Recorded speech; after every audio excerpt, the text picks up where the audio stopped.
At dawn on August 21st, 1968, 1,000 Soviet tanks swept into the center of Prague to crush the liberal reforms that had promised hope, freedom, and a new style of government to the people of Czechoslovakia. The trouble between the USSR and its satellite country had been brewing for several months.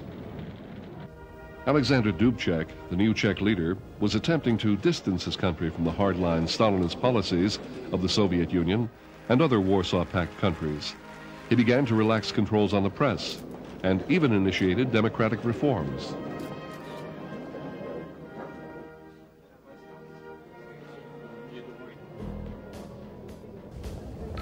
Moscow and the rest of the communist bloc were vehemently opposed to any liberal reforms and tried every possible means to force the Czechs back into line.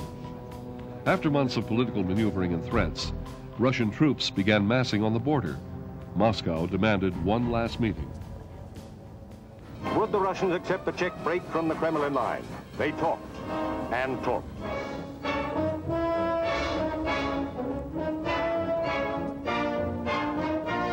Behind locked doors, the reformist Czechs struggled to convince the Kremlin hierarchy of their loyalty, despite their wish for freedom.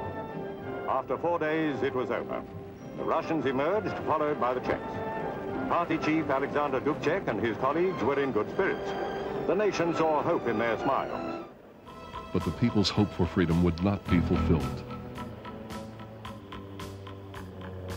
On the morning of August 21st, threats became reality as Soviet tanks and troops descended upon Czechoslovakia. The citizens of Prague knew the full meaning of occupation by force. The Russians, while supposedly their allies, were not wanted. The fighting spirit of many Czechs was aroused. They retaliated against overwhelming power. But it showed the free world, and Russia too, that their desire to shape their own destiny was stronger even than the heaviest tank or the biggest gun.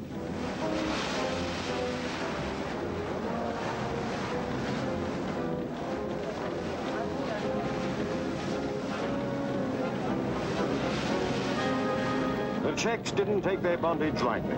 They fought, they disobeyed curfew regulations, they held strikes, and more passively, they did their damnedest not to cooperate with those who had come from outside to regulate their way of life. In the midst of their troubles was the added concern for their leaders, Dubček, Svoboda, and others who had disappeared. However, it was learned they were in Moscow, having talks with the Kremlin bosses. They talked, and the world wondered. Eventually, Dubček saw the futility of fighting a superior military power and was forced to yield to the Soviets. Although protest and resistance continued throughout the country, it would be another 20 years before the Czechs would be able to throw off the yoke of communist domination and fulfill the promise of that Prague spring morning of August 21st, 1968.